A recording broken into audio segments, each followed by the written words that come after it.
And now, more You Talk now. So, Katie, do you know what I did yesterday?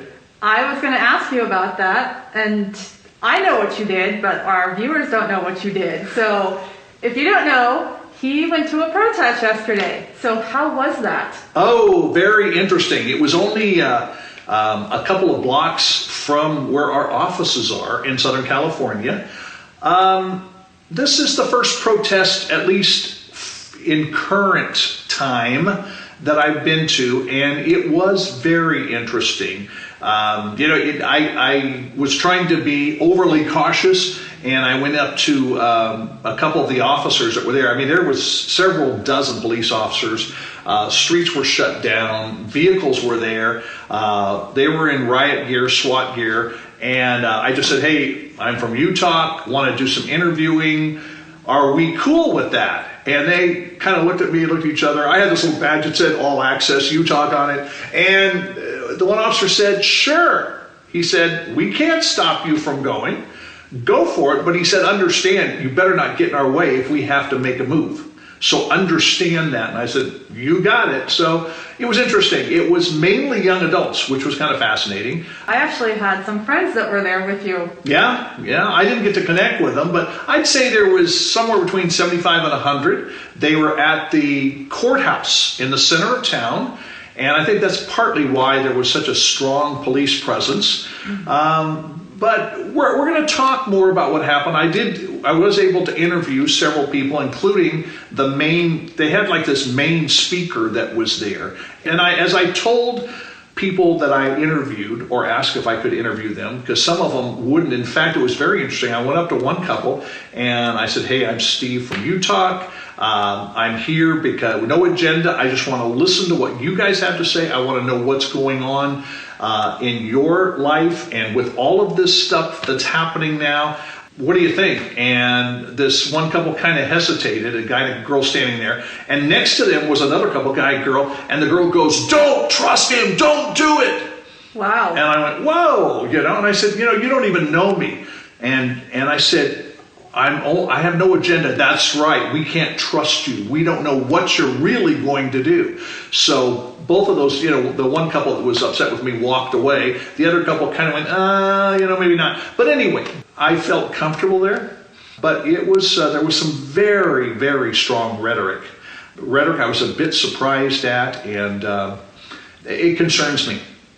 And it concerns me to the point that I don't think we are listening to you enough. I don't mean you talk. We really try hard. But other people, authorities, older people, established people, however you want to phrase that. So, but I think we're about ready to bring on our special guest. Katie, talk to us about our special guest. He is a friend of ours. We've done many events with him. He's a police officer, a power lifter, a bodybuilder, and like I said, he's done many events with us. Yes, he's a longtime friend of Utah, and his name is Gerald Carter, and we're going to talk about all the stuff that's been going on recently. He is an officer in the Twin Cities Metroplex, okay? And so he's right in the heat of it. He's right in the heat. He is at ground zero. I mean, we're talking Minneapolis, St. Paul. And another aspect of this is the fact that Gerald is black, okay? He's African American. And Gerald and I have had some conversations about what's happened. I always text him when I hear something going on in the Twin Cities. I'll text him, "Hey, Gerald, are you okay?" He's like a brother to me.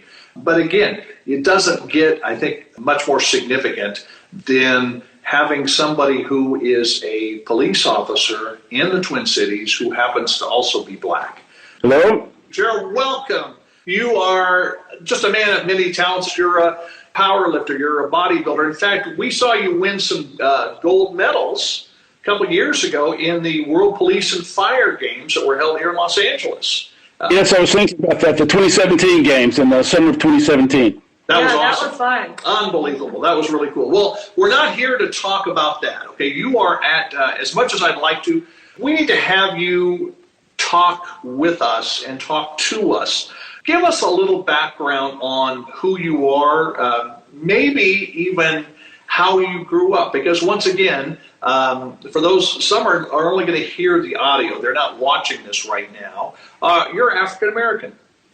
Okay? Yes, I am. Grew up. Black American. Currently I am a police officer in the Twin Cities. As before I get started, I'd like to preface this and say that I'm not speaking for the department. I'm not their public information officer. The things that we're good friends. We're all good friends here, and so I'm on your program as a friend and speaking as a concerned citizen, a citizen who happens to be in the area where this incident occurred. And I just want to say it's a abhorrent incident. I am sorry for the family. I wish there was something. There aren't words to express what happened or to explain what happened. Sometimes when things of this nature happen, and I can't ever think of ever seeing anything like this incident happen before. I can't express or tell you of one person who has a different feeling than I have about it, that it's just abhorrent what happened, and words can't express what I feel for the family and for all those people throughout the United States and the world that it's impacted. We're with you on that, Gerald. I mean, I'm a wordsmith, and I rarely have trouble talking. That's why I speak and do media and things. But I don't have any words for the family other than I'm sorry for the loss. My heart goes to you, and I stand with you and pray for you. But yeah, I remember one of the first times we met. It was we were working with youth. We both have a lot to do with youth, and I remember in my life when I thought about this incident, it took me back many, many years. I grew up in inner city. I recounted the first time I saw a man killed, and I remember I was like 8 or 9 years old. Oh! I just went to the store with a friend, bought some candy, and we were walking just about across a pool hall. In front of the pool hall, when everybody ran out of the pool hall, I saw a ball or two come out the window, and the next thing I know, I hear a shot, and someone falls out the door, and he's crawling on the sidewalk, trying to get across the street. And right in front of you? Right in front of me. Wow. And a man follows him out the door. Wow. And doesn't even look at me, and I'm 6 feet from him, and he puts another bullet in him. Oh. And the guy's still crawling in the street, and he puts another bullet in him. And, I'm just there with a bag of candy, just in shock. And as he's walking, following this guy on the street as he's trying to get away, I just ran down the block. I lived about 3 blocks away and ran home. Neighborhood? Right in my neighborhood, yeah. I mean, this a couple blocks away from my house, 3 blocks, actually. And it also made me think about when I got into law enforcement later in life. I was sitting at the substation one night, not in Twin Cities. I've worked for a couple different departments. And we were there late one night, about 2 o'clock in the morning, and somebody beat on one of the side windows. We go outside, and we find a young man in the bushes, black man. I'd say I don't think he was 21, 18 to 20, somewhere in there. He'd been shot. He had no place to run, so he ran to the police substation. Later, we were to find out that he had tried to rob a drug dealer in the neighborhood, but he ended up getting shot. But anyway, while he was there, he couldn't talk. And I remember we got him out of the bushes, and he looked at me, and he stretched out his hand. I remember grabbing his hand, didn't know his name or anything else, but I knew nobody likes to be alone at that time. And I remember holding his hand as his life went away. And I thought about those, and I thought about Mr. Floyd, and just a lot of things go through your mind. But as I said earlier, we met working with youth, and a lot of parallels. Maybe they're not the same stories, but we see many of the same things that people go through. Many tragic things. So speaking of youth, I started. When we look at all the situations that go on, in the black community, too many young black people die, too many older folks die. I think. I read an article from the Washington Post that talked about over the last 5 years that I think it said 1,265 black men have died at the hands in police critical incidents. Wow. And over that same period of time, you've got 50,000 black on black deaths too. So we're looking at 52,000 young men and women have died. And that shouldn't be so. And I look at those numbers, and it's baffling. And I wonder what you do about that. I read an article about in New York Times, and it stated that from 1970 to 2011, that over 262,000 people of color have died at the hands of their friends or family or someone in their community. And, I don't know how to make that right or justify it. And I think that as I looked at that, I think the place to turn to is our youth and just have some direction or a different way. I realized in my life, maybe later than I should have, but I remember in high school, just one day, it was all fun and games and this and that and hanging with the guys. And finally, I realized when it was about time for me to get out of high school that, they weren't going to secure a job for me. They wouldn't secure a future for me, that my friends didn't hold my future. I had to make a path for my life. I had to make a way for myself. So I started to think differently about who I hung around with and the things I did. I had to make some clearer choices in my life. And well, it's interesting to say that, Gerald, because sometimes I don't think we think clearly enough that those we spend the most time with, we become the most like. Yep. Yes. There's an influence, and it's interesting that there was a little check in your mind to say, wait a minute, at a very critical time in your life. Mm-hmm. And I find that to be so. I've worked, as you've worked with many different groups. I've worked with grade schools, junior highs, high schools, JUCOs, 4-year schools. But now I primarily, my main focus is junior highs. Because I think at that age, they have the most capability to change their lives. They're not set in the high school structure. They can still get 4 years of critical studies. They can really make a career path and change in their life. They're at that position.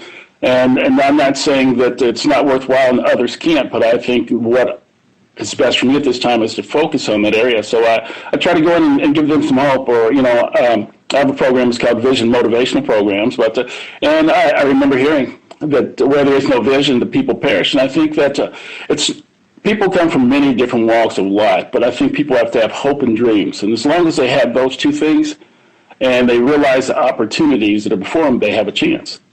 But if you can't see your opportunities, then there's no reason to have any hope. And I think if there's a vacuum. I think that's a huge message, that there are opportunities. Mm-hmm. But we're hearing today, with the national unrest, there's a voice coming out saying there's a lot of folks, there's a lot of people in our country that don't have opportunities. How do we change that? I think, it's sometimes we are in situations where we see ourselves as the victim.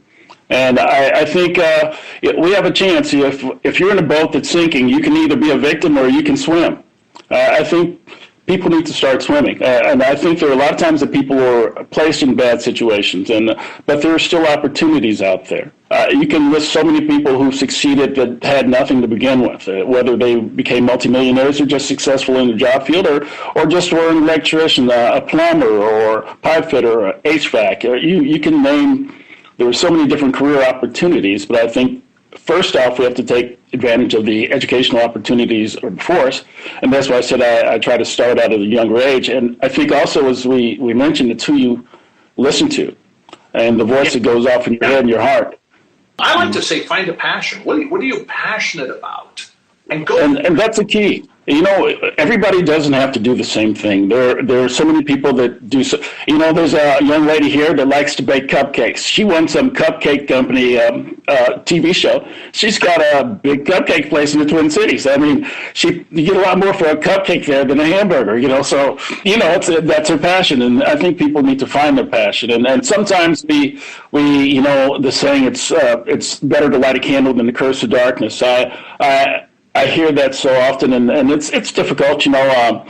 Obviously, I'm a black man. Obviously, I'm in law enforcement, so I hear from both sides. I hear about the agony of police-involved incidents with people of color. But, factually, that twice as many people that are white are involved in the critical incidents as black. So, but that's never part of the conversation. So, that's a factual statement. I think I was looking at I think it was the Washington Post, and they listed it over the past 5 years. There's been over 2,400 white people that have been involved in police critical incidents, where it's 1,200 for people in the black community. Wow. But it's never looked upon the same way. I don't know exactly why, nor some of the other deaths, and all of them are tragic. I've met people. I talked to the man who lost every son in gang incidents. Oh. I've talked with a lady who's lost all of her children, and she has all of her sons and one daughter left. She lost her last son at her daughter's birthday party. So what do you say? There's a culture that needs to change, and life has to be something that's precious, and we have to realize that even in times where we don't agree, we have to find a level of civility that we once had that this country doesn't seem to have anymore.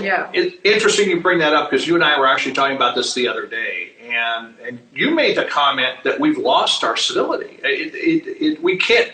It's like we don't want to be civil with each other, and we need to. And I think another important thing, and this is a hard thing for some to swallow, but we all can't have everything we want. Uh-huh. And Katie, you're resonating with this. We have to be able to come to the table, I guess, use that as an illustration, and say, I want to meet you.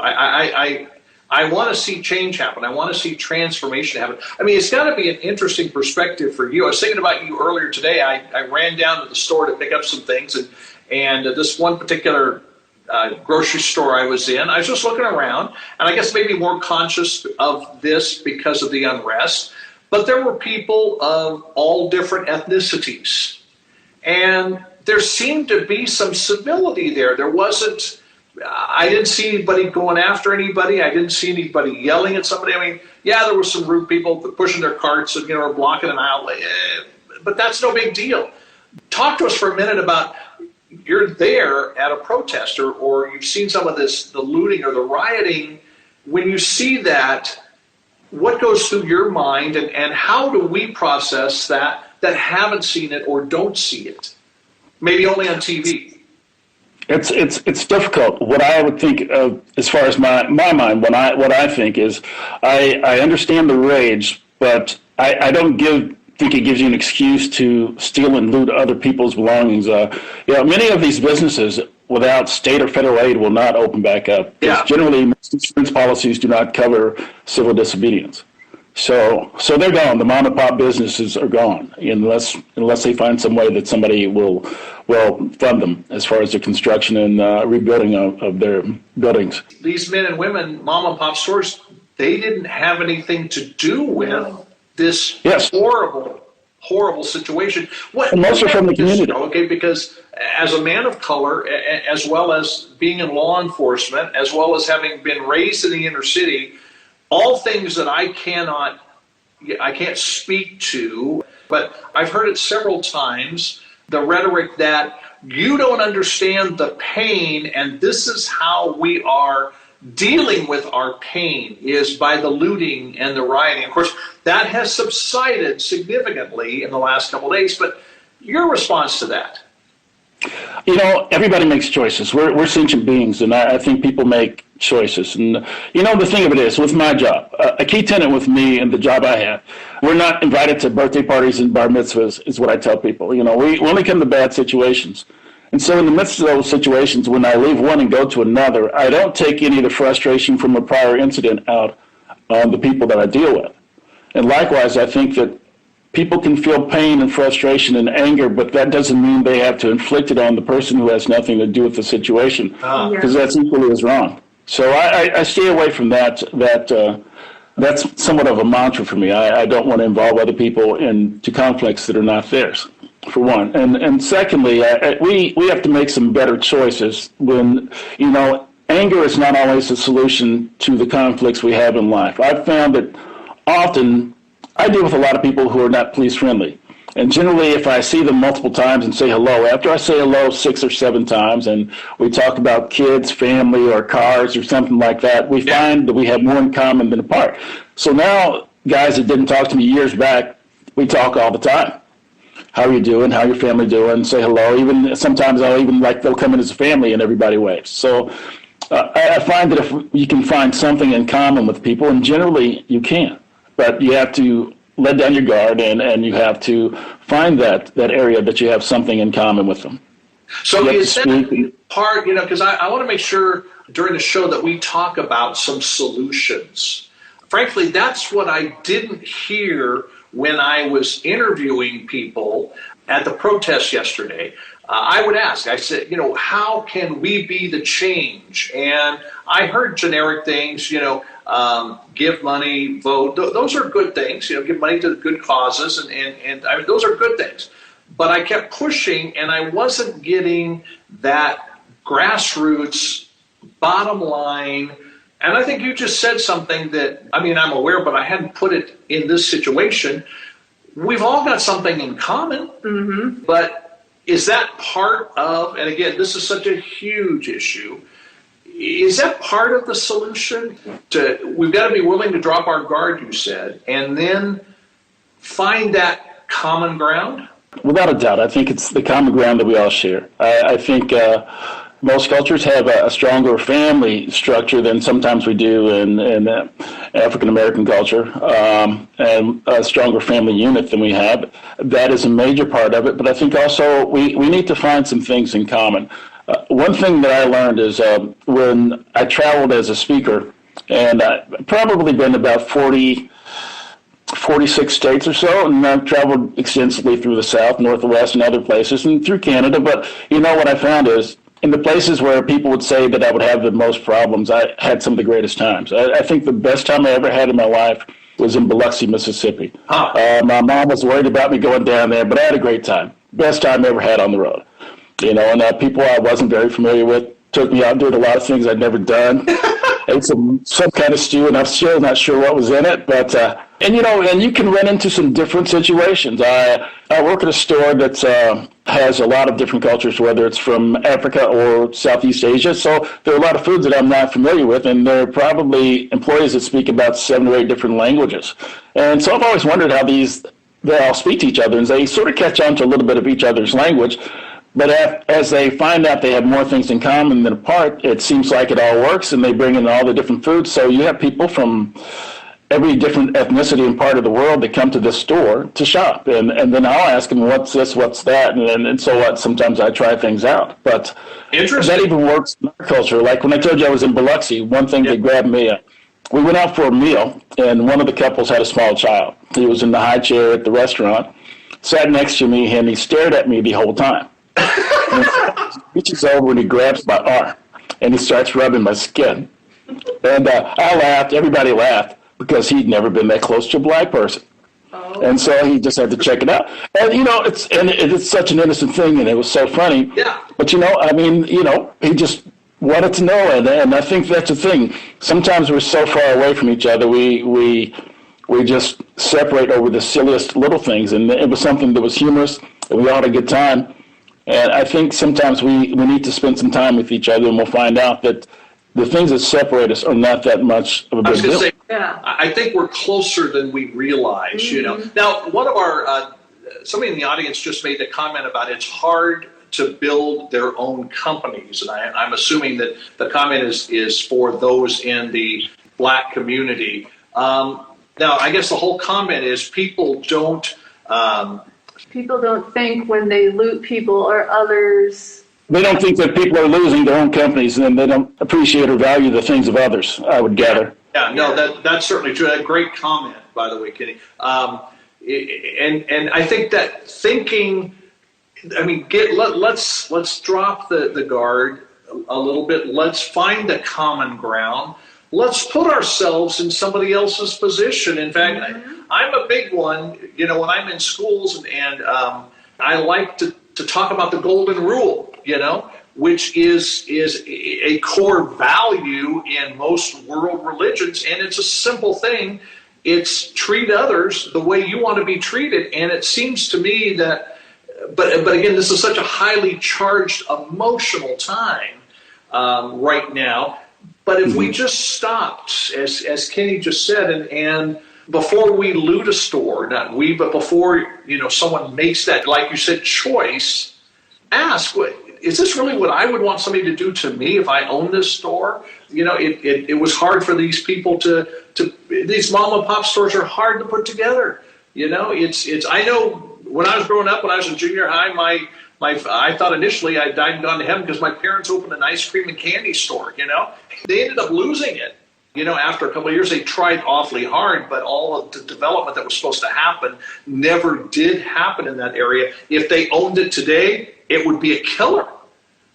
But I like what you're saying. And this whole idea, if we can just, it's a trust factor. It's like the guy and the gal yesterday at the protest who said, don't do it. You can't trust him. That hurt me in a sense, because I thought I like to think of myself as somebody that can be trusted. I want to be somebody who could be trusted. And I think that's very true. And people that are successful, I would say this, out of the people that I've seen come into the Twin Cities community, one of the most affluent cultures now would be some of the Hmong community and some of the other communities. And what they have a very good family structure. They work together, they self-fund their own businesses, they all get together and they put their hands to work and they go about their business and they create a business and they work it till it's successful. And they assimilate, they come into the culture, they learn the language, and they're very functional, and they stay on point. And I think sometimes that when one feels disenfranchised, they keep that mindset. So it's me against the world, they swim against the tide. But there comes a time you have to be a part of something that's bigger than you are, or you just get crumbled and under the weight of everything that you face. Because, I guess the old saying is no man is an island. And so you can't stand alone. You have to be with somebody, and you have to get with a group that's successful to be a successful person. I think that very often we're propped up on the shoulders of others. And I think that most of the times when I found myself befriending another person, there comes a time when they befriend me. And I would say that most of the contacts I've made in life are through relationships, not through something I saw on a post or online or a job opportunity. It's word of mouth and from your friends, the people that know you, that have a relationship. When we just had some garage doors installed. The same installer, I got along good with him. He put the neighbors next about a block down. They asked me and I recommended him. He stuck in their doors. And so it's word of mouth that fuels most of the success in life. And I think that sometimes if we don't put ourselves in a position where we're liked by people, it causes us calamity for life. Absolutely. Now, question, before we lose track of time, I think we could be talking about this considerably more, and we'll have to get you back on the show. I appreciate you taking time, because I know you're busy, especially working long hours because of what is happening culturally right now. But as a young adult, I've noticed that they all want change. They want things to be different, and they want to make a difference. Our Are You Mad feature that we have on Utah about making a difference. In this situation, the cry for justice, the cry for peace, the cry for change, and in some senses, they're crying for civility, but they don't know it. What can that young adult do now to be the change? What might be a couple simple things that could, in their sphere of influence, could start changing things, transforming things, from your perspective? My perspective would be, as much of an abomination as this situation is, that know that the people that are in control of this situation will handle it legally. Legally, the process has to be done fairly, and it has to follow line upon line, or everything will have to happen again. So that's going to have to be done. So I'm not a part of that process. They're not going to be a part of that process. They have to trust in that process and watch it as it goes. If they don't agree with that process, they can voice it, but that doesn't mean that they destroy the things of other people. But I think the biggest part of change is, I think that every house starts with one block on the bottom, and that block is you. So if you want to build a good house, you have to start with yourself. So if they get their life in order and their emotions in check, then they can be that change for another person. If they can straighten up their lives, and then they'll influence the spirit which they have, whether it's their siblings, whether it's their spouse, or whether it's other people in their family or school that they work at, or wherever their job is. Sometimes it's just a kind word that makes all the difference in somebody's life. And they could be that person that lights the candle. It's been said it's very easy to light a candle in the daylight. But when things are tough and life is hard, in situations like this, it's much harder to light that candle in the midst of the night. So I would say for that person to light the candle in the midst of the darkness, instead of curse that darkness and go the other way. Finding something positive, again, one of our audience saying, using your voice in a positive manner. And I think being introspective really is what you're saying, Gerald. Look at yourself and then say, I can't change the whole world. I can't change the legal system. I'm not saying that there doesn't need to be reform. That's for leaders, and law enforcement people and politicians and the legal system. So we're not denying that needs to happen, but I can't do that. But I can look at myself. I can look in a mirror and be introspective and try to get myself under control. You have talked to me a lot about framework, and with the type of framework we have in our lives is to determine whether we're going to stand or we're going to fall. And I appreciate that because I actually I look at that every day almost to remind me about exercising and practicing drums and doing things but I think if we could look at ourselves, and that might be the hardest thing to do, is look inside and instead of pointing around and saying, all of this needs to change, you need to change, what about me? Because it starts with us. I like that. The building a house starts with that first single block. Yes, and if we are just about to change and do things for other people, and it can be something very simple. We all have things that we can do, whether we're helping some older person in our neighborhood, whether we're helping some young kid with a bicycle, whether we're volunteering somewhere. There's something we have to offer others, and so when we do that, we just fulfill a part of the neighborhood, part of the structure which we influence. And so I think that's what people need to do. Sometimes I think we want to do everything. We can't do everything. I remember once Mother Teresa years back talking about the problem with Americans is that they want to change the world. And she said, I don't want to change the world. I want to change one person's life. And so I think that's what we need to do, is change a person's life. And if you change a person's life, you can change the world. Absolutely. Yeah. Well, I love that. Mother Teresa, I had the great privilege of hearing her speak one time. And what a powerful woman of wisdom and sacrifice. And she changed the world. Yes, she did. Because she changed a lot of individual lives. And Gerald, that's great wisdom. And practical for each one of us. We want to change the world. How do we change the world? One person at a time. Mm-hmm. It's been said that the journey of 1,000 miles begins with the first step. So changing the world begins with one person. And if we could just determine within ourselves, as we refocus, I'm going to seek to help one person and see their life changed. We're not just trying to change people.